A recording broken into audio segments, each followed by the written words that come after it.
D'en débattre, éclairage avec Johan Cambefort.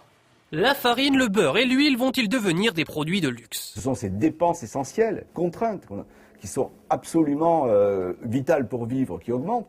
Et oui, à ce rythme, il faudra bientôt être Crésus pour manger un bon plat de pâtes suivi d'un petit café. Les prix des matières premières au niveau mondial ont augmenté de manière importante. Par exemple, le blé a quasiment doublé d'une année sur l'autre. Que voulez-vous, c'est la crise. Comme une impression de déjà-vu. L'essence, le gaz, l'électricité, c'était déjà la faute de la crise. Presque 3 ans qu'on nous répète la même chose. Il y a eu la crise financière en 2008, mais depuis, ça va mieux. Les banques se sont refait une petite santé et la bourse a l'air d'aller mieux. Plus de 80 milliards d'euros de bénéfices en 2010.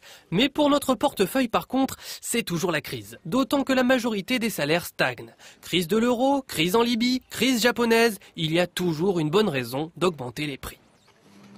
C'est évident que l'État a la main sur les prix énergétiques, même si de plus en plus il veut ce qu'on appelle dépolitiser le dossier, comme il a la main sur beaucoup de services, de prix de services essentiels. Et si c'était la faute de l'État? S'agissant d'ailleurs du pouvoir d'achat, qu'est-ce que vous attendez de moi? Que je vide des caisses qui sont déjà vides? Ou que je donne des ordres à des entreprises à qui j'ai pas à donner d'ordre? Ah oui, c'est vrai. Bon alors, quelqu'un pourrait-il venir à notre secours?